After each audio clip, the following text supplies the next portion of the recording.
On a crisp spring morning, an expensive luxury sedan broke down on a dusty country road in Greenfield County. At the wheel was Charlotte Hayes, a powerful Silicon Valley investor, stranded far from her world of high-tech boardrooms. Across the field, Ethan Carter, a third-generation farmer fighting to save his family's beloved farm, watched in curiosity. Neither had any idea this unexpected meeting would ignite a partnership powerful enough to rewrite their destinies. This isn't just a story of a broken-down car.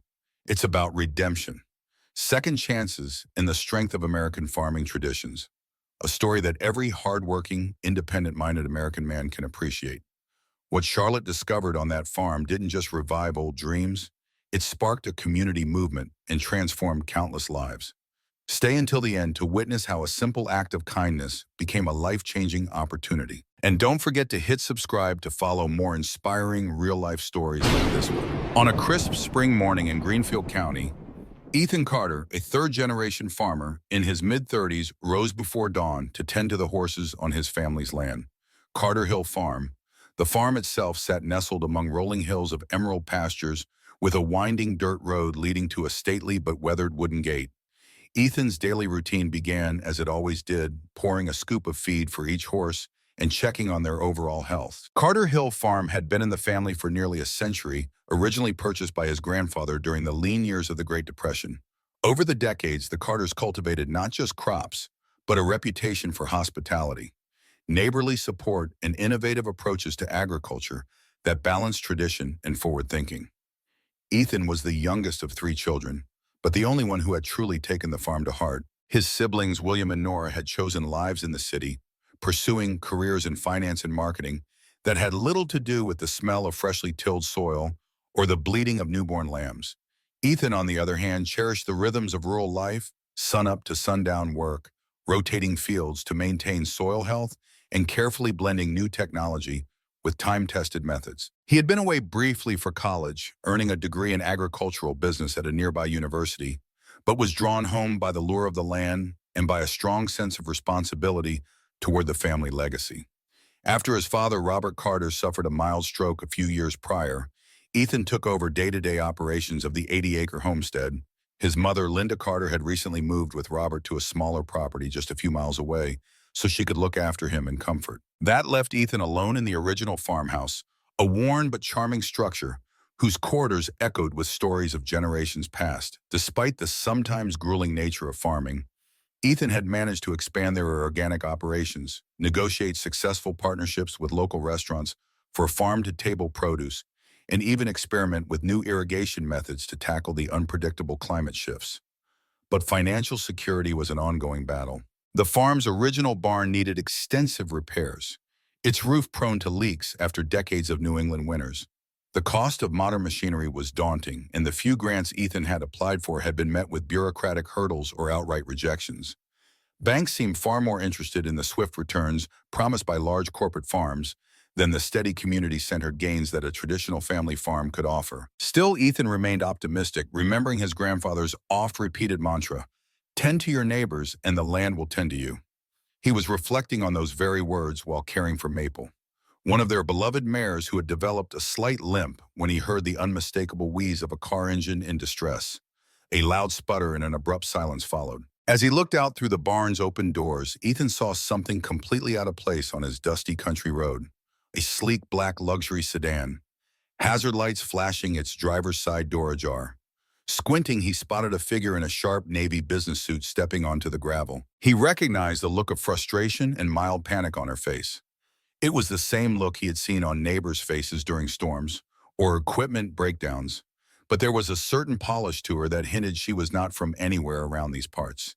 Ethan thought about ignoring the intruder, but that wasn't the Carter way. Instead, he finished wrapping Maple's leg, hung up the bandages, and headed out to see if the driver needed help, not knowing that this chance meeting would alter the course of his life, his farm, and his entire community in ways he could never have imagined. The driver of the stranded sedan was Charlotte Hayes, a sophisticated woman in her early 40s whose life experiences spanned from humble rural beginnings to the highest echelons of Silicon Valley boardrooms.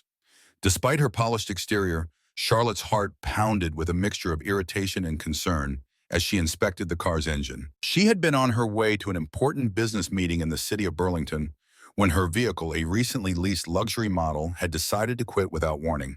The irony wasn't lost on her. She was one of the most respected venture capitalists in the realm of sustainable agriculture. Yet here she stood clueless about how to fix a mechanical issue under the hood of her own car. Charlotte had grown up on a small dairy farm in rural Pennsylvania, watching her parents toil day in and day out to keep their land solvent. When a wave of bankruptcies swept through the agricultural sector in the 1980s, her family's farm was among the many casualties, forcing them to move to a cramped apartment in a nearby town. That heartbreak fueled Charlotte's desire to understand the financial side of farming. While her parents had possessed farming know-how and unbreakable spirit, they lacked the resources and business acumen to withstand volatile markets and the tightening grip of large agricultural conglomerates. Determined to prevent other families from enduring the same fate, Charlotte had earned scholarships, studied tirelessly, and eventually landed at Stanford Business School. From there, she had ascended swiftly in the venture capitalist world, finding herself most passionately drawn to startups and established farms with bold visions for sustainability. Over the years, she developed a reputation as a trailblazer, funding ag tech innovations that aimed to reduce chemical usage, cut water consumption, and increase farm profitability, all while prioritizing soil health and ethical practices. Now she had returned to the East Coast to set up a new branch of her investment fund, Harvest Bridge Capital. Her goal was to locate and empower small to medium-sized farms that demonstrated a willingness to combine traditional practices with new technology.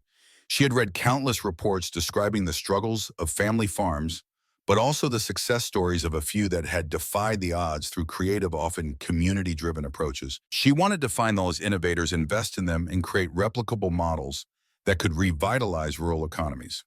It was precisely this ambition that had her traversing the rural highways and byways of Greenfield County that morning. She hadn't planned on visiting Carter Hill Farm. Indeed, she hadn't even heard the name. But as she studied her phone's map for an alternate route after the car first started making concerning noises, she'd unknowingly veered onto Ethan Carter's property road. Now, with the sedan refusing to budge, Charlotte found herself more than just lost and late. She felt oddly vulnerable. The nearest tow service was probably miles away, and her phone signal was fluctuating between one bar and none at all. She bent down over the engine compartment as if to make sense of it, but quickly realized her designer heels and impeccable manicure weren't going to magically fix the serpentine belt or whatever else might be wrong. Before she could decide what to do next, a tall figure emerged from the barn, trudging toward her with a confident stride. He was dressed in well-worn jeans, heavy work boots, and a plaid shirt rolled to the elbows, revealing arms dusted with hay and streaked with the honesty of manual labor. The man raised a hand in greeting, the corners of his eyes creasing with a friendly smile. Charlotte felt an odd sense of relief, though she barely knew him. She set aside her frustration, momentarily silently hopeful that this local farmer might be the good Samaritan she needed. "Car trouble?" Ethan asked as he neared the sedan, recognizing the hood was popped open and the occupant looked none too pleased with the situation. His voice held the calm reassurance one might use with a startled animal. He'd learned long ago that quiet confidence often went further than a loud fuss. Charlotte exhaled in mild exasperation. "That's putting it gently. The engine sputtered a few miles back, and then I lost power altogether right here." She paused, eyeing him briefly. "Any chance you might know your way around a complicated piece of German engineering?" A subtle grin tugged at Ethan's mouth. "I've tinkered with my fair share of tractors, trucks, and the occasional vintage car that neighbors bring around," he replied, stepping closer. "Might not have the dealership's fancy diagnostic tools, but I can take a look." For Charlotte, it was an unfamiliar reversal of roles. She was used to being the expert in meetings, financial, strategic, operational. Here, though, she was essentially helpless, reliant on a local farmer's mechanical know-how. She nodded her consent, stepping aside so Ethan could peek under the hood. As he ducked his head, he pointed out a few belt attachments and wires that didn't look quite right. Charlotte studied him surreptitiously. He seemed remarkably self-assured for someone who presumably spent most of his time in fields, but he also radiated warmth and politeness. Within minutes, he was explaining how her alternator might be failing and that her battery was likely drained. He sounded like a mechanic she might have hired in the city, competent, direct, maybe even thorough enough to do better work than some corporate repair shop. You're probably not going to get too far on this thing, Ethan concluded, wiping his hands on a well-used rag he'd pulled from his back pocket. If you keep pushing it, you might fry the electrical system. The nearest proper garage is in the town of Raleigh, about 20 miles east. Charlotte's stomach sank. She glanced at her watch, a sleek piece of jewelry that had once been a congratulatory gift from a major tech firm she'd successfully funded. Her scheduled meeting was in Burlington in under 2 hours. In a best-case scenario, she'd be late. In a worst case, she'd miss it entirely. But her mind churned with a sense that something more significant might be unfolding here. Some inexplicable sense of opportunity. "I'm going to be late for an important meeting," she finally said, voice softening. "Is there any chance I could borrow a phone, or do you know anyone with a tow truck?" Ethan tilted his head toward the barn. "We get decent cell reception closer to the building. You could probably call a tow from there. And if you like, I can offer you some fresh coffee while you wait. We're not exactly a roadside motel, but we try to keep a friendly front."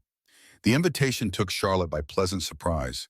She was more accustomed to curt transactions and brisk politeness from people in service industries, not genuine hospitality from a stranger. Yet something about Ethan's demeanor and the environment he occupied piqued her curiosity. She found herself nodding almost automatically. "I'd appreciate that," she said. They closed the hood and made their way up the gravel path toward the large, weather-worn barn. A gentle breeze wafted scents of hay and moist earth. In the distance, the distinct calls of dairy cows echoed, and she could also hear the occasional snort or whinny from the horses. The farmland stretched out in rolling hills that were vibrant with spring growth, promising bountiful harvests in the months to come. Charlotte felt a pang of nostalgia. Something about the quiet dignity of Carter Hill reminded her of her childhood farm. She never thought she'd miss the pungent smells and tireless chores, but in this moment it felt unexpectedly comforting. Walking toward the barn, Charlotte's polished heels clicked loudly on the gravel, contrasting starkly with Ethan's sturdy work boots.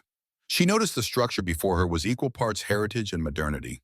The tall wooden walls bore the marks of decades of labor, yet solar panels gleamed on the roof, catching the morning sun. The large sliding doors appeared freshly maintained, and inside she could glimpse the steady bustle of activity, farmhands moving equipment, animals whickering softly in their stalls. Ethan guided her to a small workshop nestled on one side of the barn, where a simple office space had been created out of a converted storage room. The smell of coffee hit her like a comforting wave as she spotted a modern drip machine perched on a wooden counter. "We can sit here," he said, offering her a seat on a repurposed bench. "Apologies for the mess. I spend most of my time out in the fields or stables, not behind a desk, believe me." "I've been in far more cluttered offices," Charlotte replied with a smile, recalling the many tech startup dens she had visited, where wires and monitors were strewn about like confetti. As she set her phone on the makeshift desk, she was relieved to see 3 bars of signal strength. "Finally, I can call a tow." While she dialed, Ethan poured 2 cups of coffee. Steam rose in gentle plumes, and though Charlotte was used to artisanal brews in her city life, this smelled enticingly fresh. No pretenses, no frills. Just good coffee. After an exchange with the local tow company, she ended the call with the assurance that a truck would arrive in about an hour. A short delay. She thought perhaps less if luck was on her side. "Thanks for letting me use your phone," she said, taking the offered mug. She noticed the faint stains of engine oil around Ethan's nails, and rather than feeling off-put, she found it oddly comforting. It spoke of someone who wasn't afraid to work, who knew how to solve problems with his own hands. She sipped the coffee, smooth with a hint of nutty flavor. "This is great. Locally roasted," Ethan chuckled. "Local enough, my neighbor Jonah has a small roasting business. Trades me bags of coffee for fresh produce. Some days I think I'm getting the better deal. Other days I'm just glad we both get what we need without fussing over cash." Charlotte arched an eyebrow.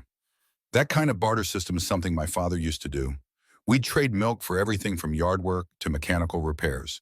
It kept money in all of our pockets." For a moment, a shadow crossed her features as she remembered her father's tearful goodbye to their family farm the day it was seized by the bank. She quickly shook the memory away, determined not to let it dampen this unexpected spark of connection. "So how long has Carter Hill been in operation?" "Since 1932, Ethan answered proudly. "My grandfather bought the land when it was little more than an old shack on a hill. Over time, it's grown into what you see now. Cows, horses, a decent greenhouse operation, and some fields for rotation. I've tried modernizing bit by bit without losing the core of what we do. We focus on community sustainability and keeping our soil healthy." Charlotte's gaze trailed around the small office. Stacks of binders labeled crop rotation plans, grant proposals, and organic certification revealed a meticulous attention to detail.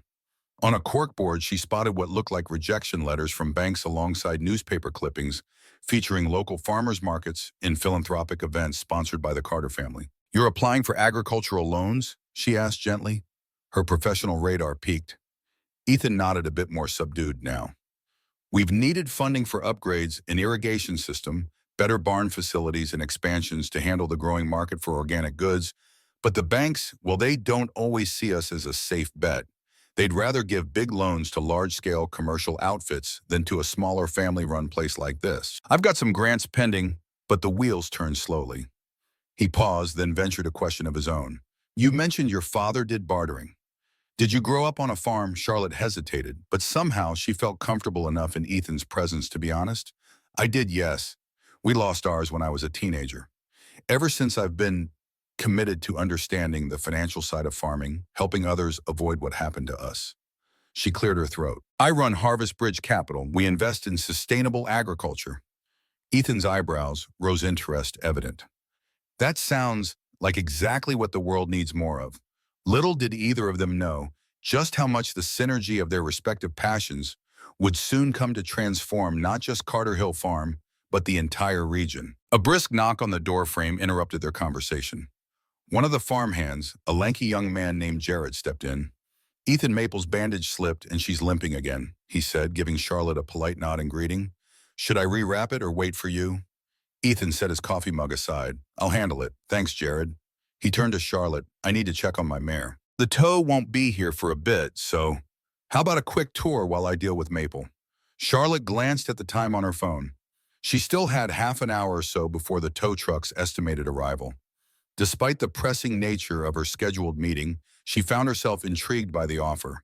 A tour could be nice, she agreed, pushing aside her initial plans. They left the workshop and headed deeper into the barn where rows of stalls housed a variety of horses, some obviously workhorses, others looking more like companions.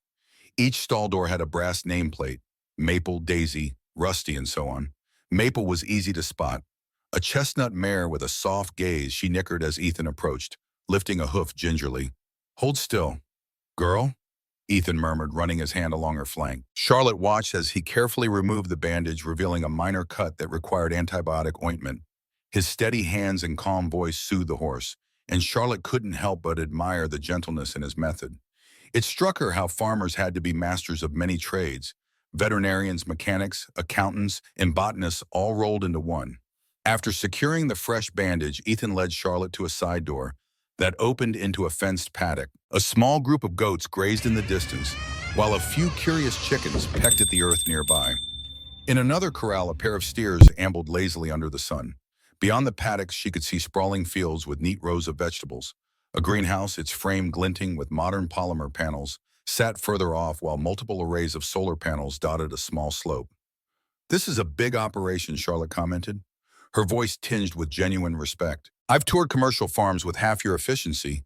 You've even got renewable energy." "Going," Ethan nodded. "We produce about 40% of our own electricity from those panels.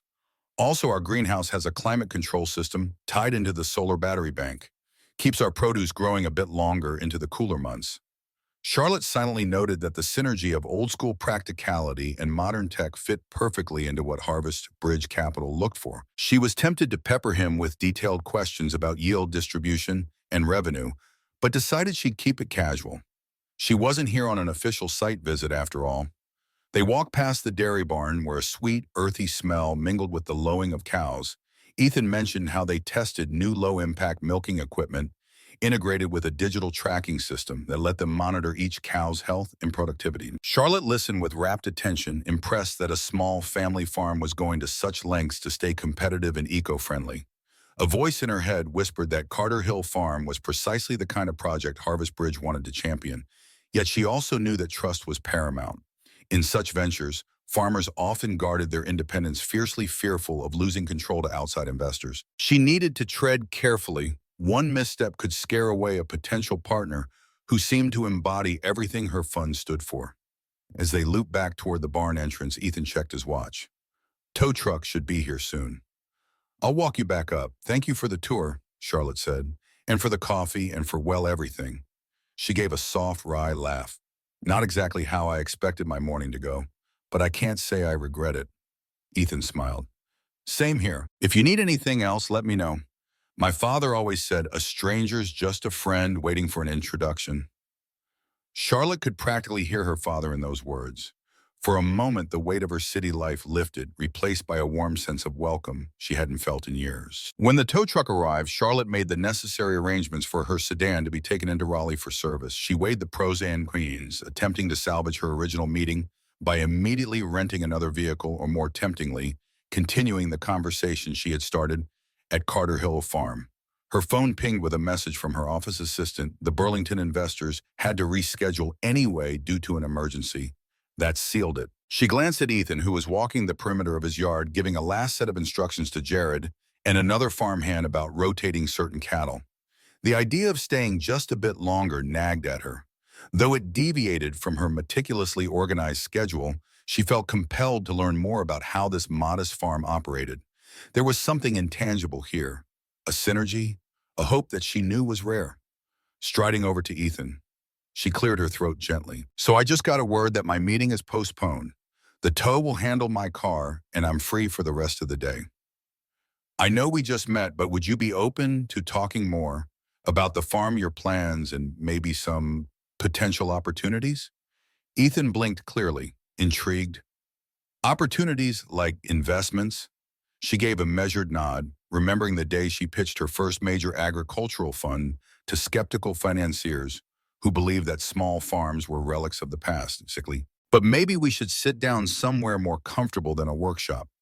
An hour later, they found themselves in Ethan's rustic farmhouse kitchen. The space was cozy and well lived in, with old wooden beams overhead and a checkered tablecloth draped across a table that looked like it had hosted generations of Carter family meals. A large window revealed a panoramic view of the rolling pastureland now bathed in the midday sun. Charlotte began by sharing a condensed version of her story, growing up on a struggling farm, watching her parents lose everything, and then her long journey through business school and venture capitalism.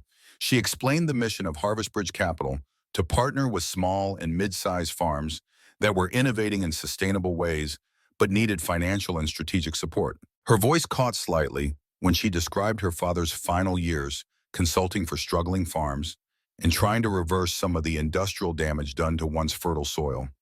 That's what really drives me, she concluded.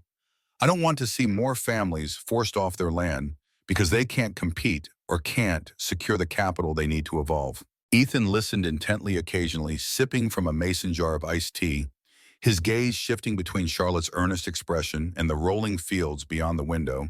He'd encountered investors before, usually slick city types who saw farmland as an asset to be flipped or consolidated.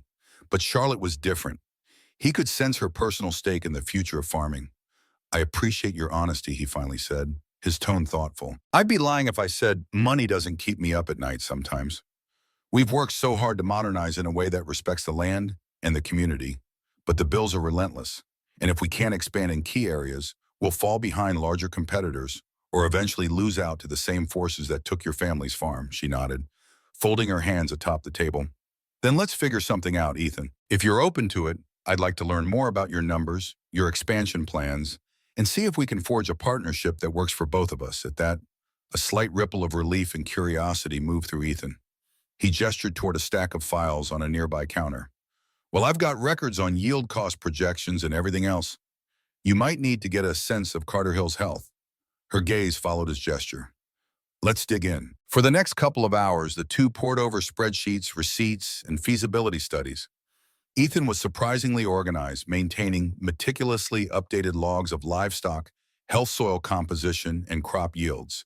Charlotte recognized an entrepreneurial spirit in him, a willingness to blend new technologies like digital soil sensors with heritage practices such as crop rotations and the use of beneficial insects for pest control. Carter Hill Farm was indeed profitable, but only barely. Ethan's expansions into solar power, organic certifications, and new greenhouse methods had chipped away at profits in the short term, though they offered significant future benefits. Likewise, the philanthropic programs like inviting local school children to learn about sustainable agriculture earned goodwill and a small revenue from grants, but no one was getting rich from them. Charlotte could see the potential for scaling up. If Ethan had a better irrigation system, he could produce more high-value crops year-round. If he invested in a small dairy processing facility, the farm could sell artisanal cheeses and yogurts directly to consumers and local restaurants. Each of these improvements required capital and business support, precisely what Harvest Bridge specialized in providing. Your data on water usage is compelling, she remarked, scanning a chart detailing water consumption before and after the partial installation of drip lines. A fully modernized irrigation system could reduce water usage by another 40% while boosting yield, particularly for your leafy greens. Ethan nodded. It's been a dream to replace our older overhead sprinklers, but the equipment cost is substantial. We tried piecemeal installations in a few sections with good results. Charlotte circled a figure with her pen. I've seen similar results in pilot programs in California. With the right setup, you could not only improve sustainability, but also market that to local restaurants and grocery stores looking for a reliable supply of eco-friendly produce. As they continued, Ethan noticed that Charlotte's line of questioning went beyond mere finances. She probed into community relations, asked about the farmhands and how they were trained, and showed genuine interest in the Carter family's approach to stewardship. He found himself revealing details about how neighbors sometimes joined forces during harvest season, or how he sponsored a local 4-H club to get kids interested in farming. Eventually, Charlotte closed the files and leaned back, tapping her pen thoughtfully. There's more than enough here to show me that Carter Hill Farm is a prime candidate for Harvest Bridge investment. But it's not just about data. Ethan, I see the heart of this place. You're balancing tradition with progress in a way most corporate farms only pretend to do. His forehead creased a bit. I guess this is the part where we talk numbers. Not just yet, Charlotte said, offering him a small but genuine smile. I'd like to meet more of your team. See your animals in action, and if it's all right, observe one of your educational programs. Harvest Bridge invests in people, not just land. If we move forward with this, I want to know we share the same values. Ethan's tense shoulders visibly relaxed. That's fair. Actually, we have a school group visiting next week. They're from an underserved neighborhood in Raleigh. We'll show them how to plant their own herbs, milk a goat by hand, and learn about composting. It's always a highlight for us and for them. Charlotte's eyes brightened. Count me in. That promise found fulfillment a few days later when Charlotte returned to Carter Hill Farm, this time having arranged her busy schedule so she could spend the entire afternoon observing. She arrived to see a yellow school bus pulling up near the entrance, a line of excited children pouring out under the watchful gaze of two teachers. There were squeals of delight at the sight of the barn and fields, with some of the students pointing at chickens scratching in the dirt or goats lazily grazing in a pen. Ethan greeted them warmly, joined by his wife, Grace Carter, whom Charlotte had not yet met. Grace was a warm-faced woman in her early 30s, radiating the kind of patience that came from years of guiding youth through farm tours and educational activities. She welcomed the students with an enthusiastic wave and shepherded them toward a row of wooden benches under a large oak tree. Everyone take a seat, Grace called, projecting her voice so the kids could hear. We're going to talk about what we do here at Carter Hill Farm, and then we'll break into groups so you can learn about different parts of farm life. Charlotte remained off to one side, content to watch the dynamic unfold. Yet within moments, Grace spotted her and motioned her closer. We have a visitor today. This is Mrs. Hayes. She's looking to learn about farming, just like all of you, so be sure to show her how curious and smart you can be. Smiles lit the faces of the kids, and Charlotte found herself smiling back. Grace then launched into a brief history of the farm, using language tailored to the youngsters, how Ethan's grandparents settled in, how each generation had tried to leave the soil a little better than they found it, and how Carter Hill Farm now grew everything from kale to sunflowers. The group split into smaller clusters. One teacher took students to see the horses, another led them to a vegetable plot for hands-on planting, and Grace took her group to the compost area where the kids got to see wriggling earthworms and learn about decomposition. Charlotte followed this latter group, intrigued by how Grace managed to keep the children's attention. So, who can tell me what compost is made of? Grace asked, scooping up a handful of dark, crumbly soil from a large bin. A few kids wrinkled their noses, but many raised their hands eagerly. Charlotte found her attention drifting to Ethan, who stood nearby, offering supportive nods to some of the staff. He noticed Charlotte watching and ambled over. Grace taught science at a local middle school for a while. Then we decided she'd run our educational programs full-time, About 3 years ago. She's the heart behind all this. Charlotte nodded. It's inspiring. You're not just growing crops. You're growing curiosity, teaching these kids about ecology and responsibility. He smiled, pride evident. Grace believes that even if they don't become farmers, understanding how food is produced and why sustainability matters will shape them into conscientious adults. We've seen it happen. Some kids come back as high school volunteers. As the compost lesson wrapped up, Grace led the children to a patch of seedlings ready for transplant. She demonstrated how to carefully loosen the roots and gently place the seedling into the prepared hole. Each child got their own small plant to nurture. But observing the joyful energy, Charlotte felt a surge of conviction that her investment fund could help expand this educational initiative, potentially replicating it in other regions. Later that afternoon, after the final squeals of excitement from the departing bus faded into the distance, Charlotte joined Ethan and Grace in the farmhouse kitchen. The transition from the lively outdoor lessons to the quiet domestic space felt almost surreal, but she appreciated the time to debrief privately. Grace poured sweet tea into mason jars. We do this program at least twice a month, she explained, her cheeks still flushed with the happiness of teaching. Sometimes with local schools, sometimes with community centers. The kids learn about everything: soil health, animal care, crop rotation, and even basic nutrition. Charlotte marveled at the thoroughness of it all. It's exactly the kind of outreach I wish existed when I was young. My parents taught me a lot, of course, but we never had the broader community approach. It was pretty isolating back then. Grace's gaze flicked toward Ethan. We've managed to keep it going on a shoestring budget, but if we want to expand, build an actual visitor center or formal classroom space in the barn loft, for instance, well, that's been out of reach financially. Charlotte recognized the opening. She reached into her bag and pulled out a tablet, bringing up a blank document. I'd like to propose a partnership. She began, resting the tablet on the table so Ethan and Grace could see. Harvest Bridge Capital would invest in upgrading your facilities, streamlining your sustainable operations, and expanding your educational programs. In return, you'd become our model farm, an example we can show to other farms around the region. Ethan raised an eyebrow. Model farm, like a demonstration site. Partially, Charlotte acknowledged.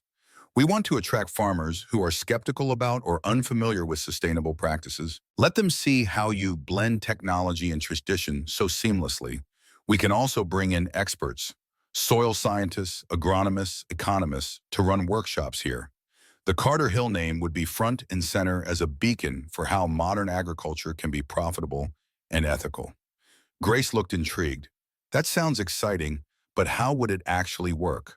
The last thing we want is to lose the personal family-run element that's made us successful in our community. Charlotte flicked to a bullet point list.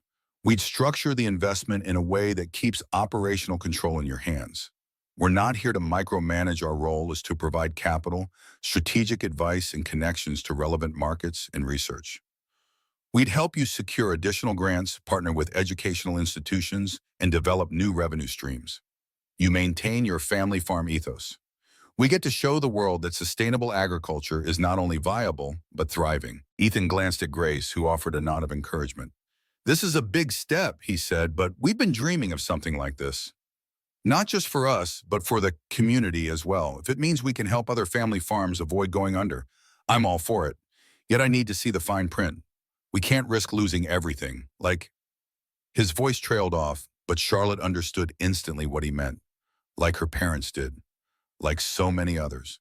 Of course, she said softly. I have a preliminary contract you can review with your lawyer.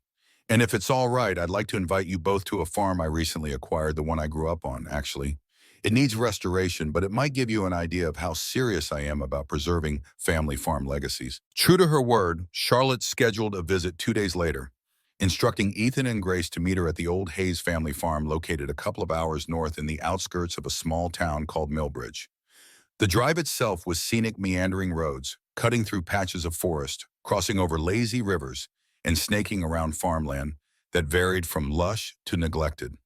Ethan and Grace pulled up to find Charlotte already waiting by a rusted gate. Her car situation had been resolved, though she'd driven a sturdy SUV, this time a choice more befitting rural terrain. Stepping out, they surveyed the land that had once been Charlotte's childhood home. The sight was sobering: sun-baked fields, rows of dead or dormant vegetation, and a barn on the verge of collapse. "This is where I learned to walk, ride a horse, and milk a cow," Charlotte said, a hint of nostalgia tinged with sadness in her voice. "After my parents lost it, the new owners tried to run it as an industrial farm. They used heavy fertilizers and pesticides, never bothered with crop rotations, and eventually sold off the best topsoil. The land's been abused for decades." Ethan stepped forward, running his fingers through a patch of cracked earth, letting the dirt crumble between his calloused palms. "It's depleted.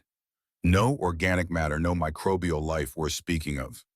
Restoring this will be a challenge, but not impossible. I can already think of some soil building methods we've tried at Carter Hill that might work here too." Grace wandered over toward the barn, noting the broken beams and missing planks. "The structure's in bad shape, but it might be salvageable if it's carefully reinforced." She turned back to Charlotte. "Why bring us here?" Charlotte folded her arms, gazing across the scarred land with determination. "Because I want to show you how committed Harvest Bridge is to revitalizing family farms. I bought back this property not for profit. Trust me, there isn't any to be found right now, but to make it a symbol of how farmland can be restored and renewed with the right approach. I'm hoping that once Carter Hill is secure and serving as a model for sustainable practices, we can turn our attention here. I'd love your help in figuring out how to return it to productivity, one step at a time." Ethan exchanged a thoughtful glance with Grace. "That's quite a vision," he said. "And it's clear you're not just an investor looking for quick returns. It feels personal."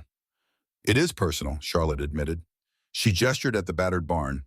"I can't bring my parents back or undo what happened to them, but I can honor their legacy by ensuring fewer families have to endure the same loss." The three of them took a slow walk through the property, making mental notes on soil conditions, water sources, and structural repairs. Ethan pointed out subtle topographical features that could be turned to their advantage, such as a slight slope that could channel rainwater into a future pond. Grace spoke about turning the old farmhouse into an educational retreat once it was safe for occupancy, drawing parallels to the classes they already offered back home. By the end of their tour, all three stood near a large maple tree, the sole remnant of what had once been a grove. Its branches stretched out as though in longing for bygone days. Charlotte placed a hand on the trunk. "My grandfather planted this the day he returned from Wapatu," she said softly, "and it's still standing.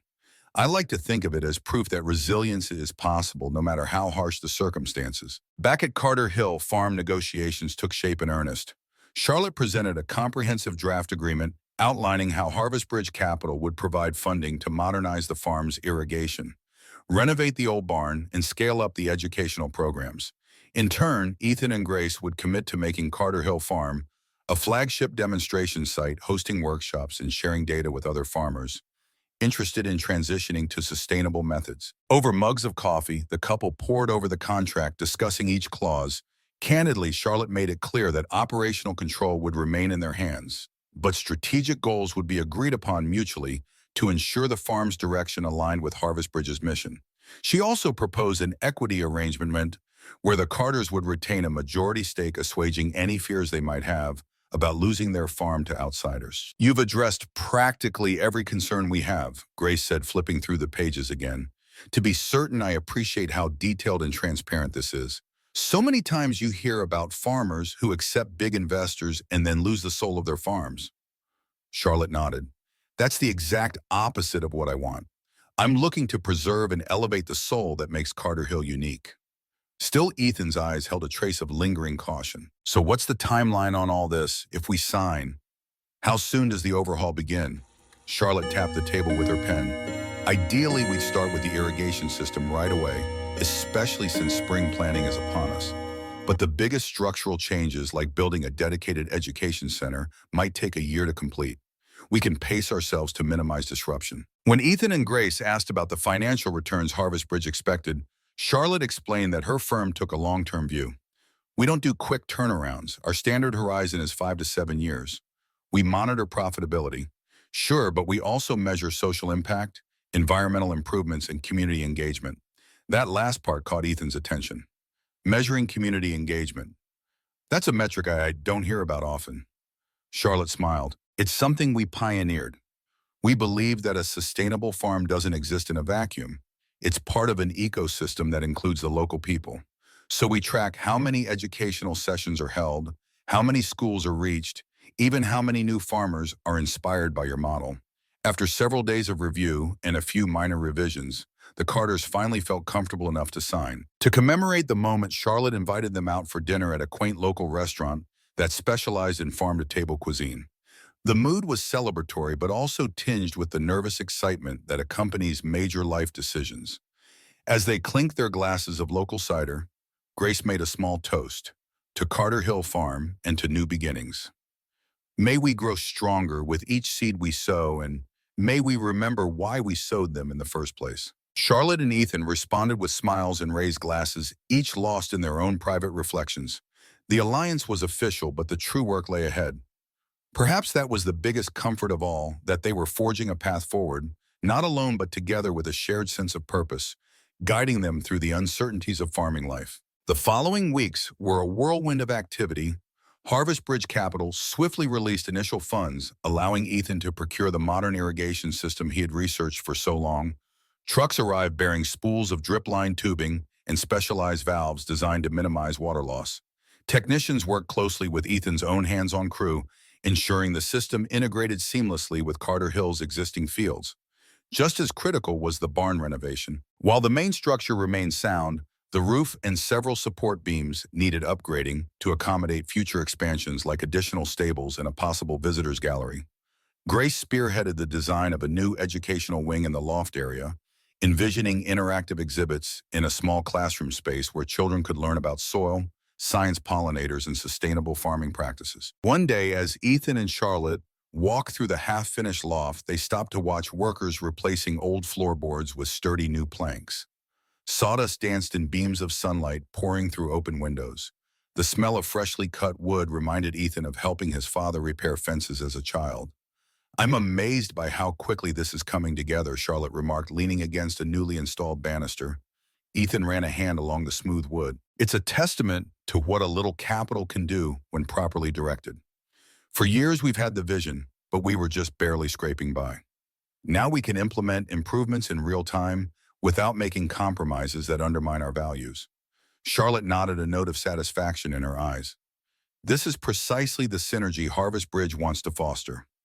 We don't want to bulldoze family farms into cookie-cutter operations. We want to give them the tools to flourish on their own terms." Beyond the barn, a newly laid gravel path led visitors toward the greenhouse, where Grace and a small team of educators had begun setting up experimental hydroponic and aquaponic systems.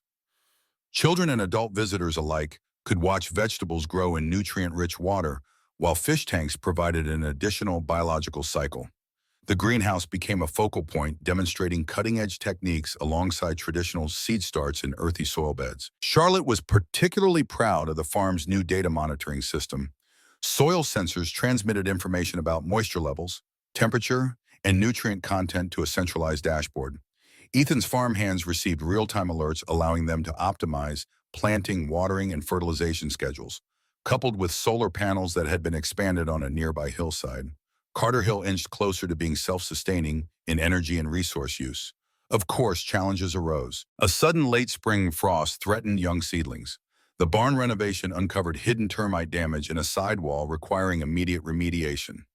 And then there were the inevitable skeptics, neighboring farmers, who doubted the viability of all these newfangled methods or feared Carter Hill was selling out to corporate money. Ethan tried to address their concerns, diplomatically inviting some of the more curious or critical neighbors to tour the farm. He didn't want them to feel alienated, but rather inspired by the possibility of upgrading their own operations. "We're still the same Carters," he'd say, "but with better resources now. If you have questions, we're an open book." Gradually, curiosity began to melt some of the skepticism. Harvest Bridge Capital didn't swoop in with an army of suits or demand the farm triple its output overnight. Instead, they brought consultants who listened carefully, answered questions about sustainability, and even offered free mini-seminars on financial planning and marketing. Soon enough, local sentiment grew more positive, bolstered by tangible evidence that Carter Hill was stronger without losing its identity. By the time the new educational wing was complete, anticipation buzzed throughout the entire community.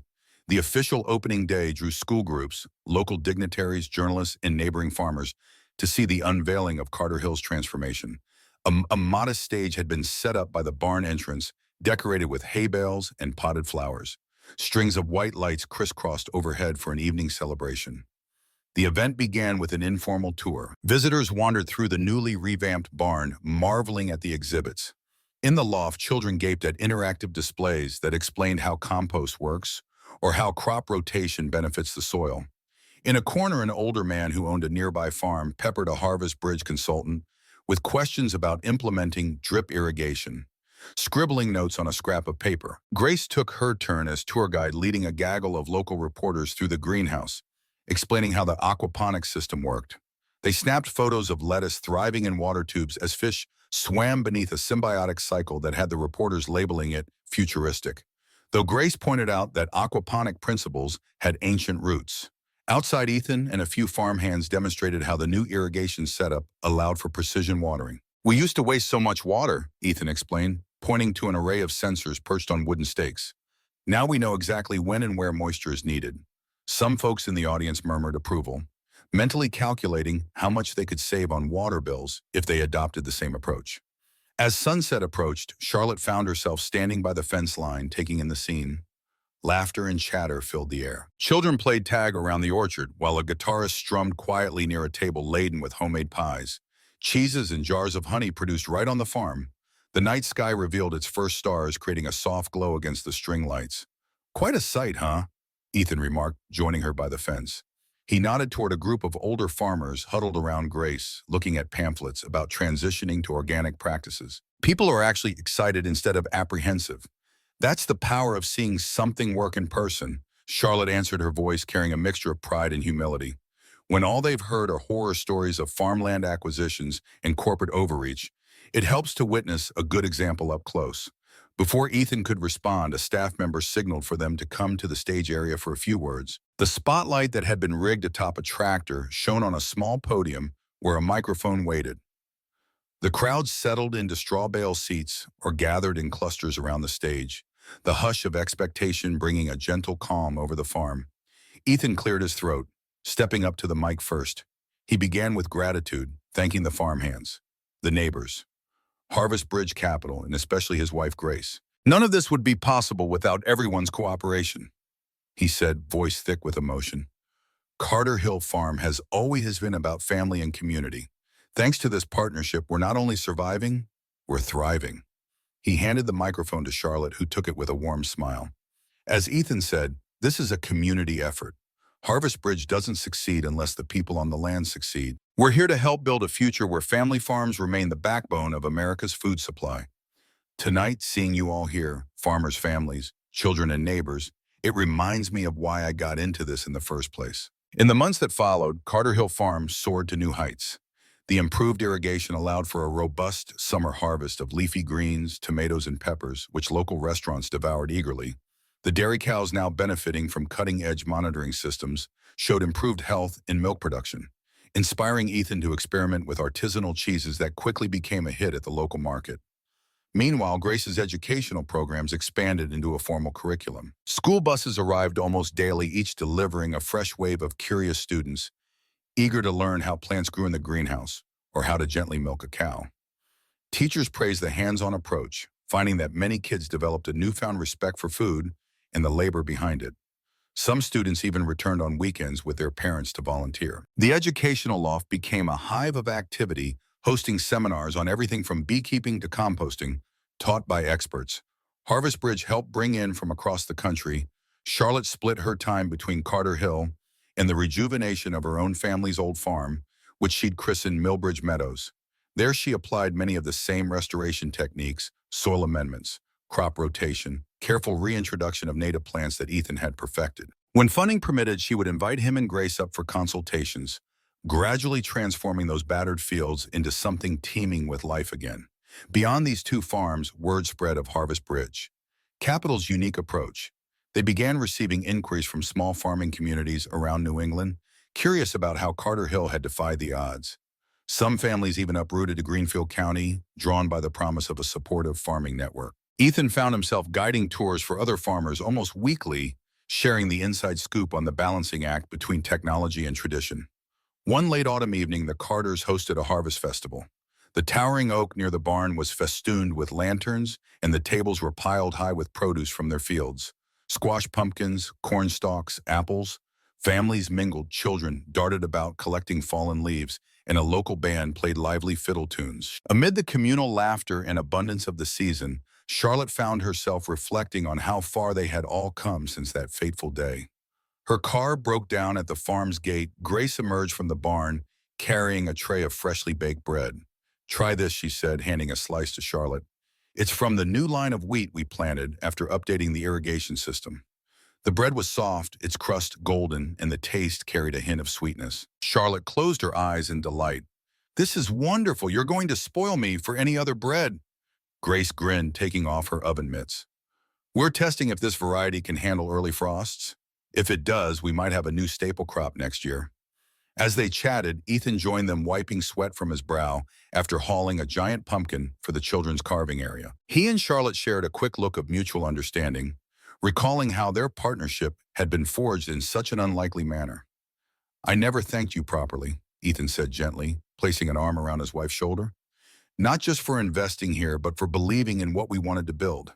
I know you do this for a living, but there's heart in it too, something you don't always see in the business world." Charlotte's gaze swept across the glowing barn, the circle of families dancing to fiddle music, and the bountiful displays of produce.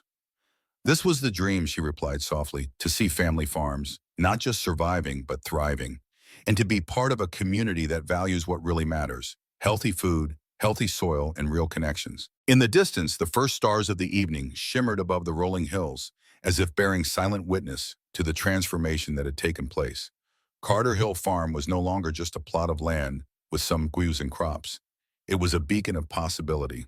Through a synergy of tradition and innovation, financial support, and communal spirit, it had evolved into a centerpiece of hope for rural families. Visitors continued to come from across the country and even from overseas to learn about the Carter model.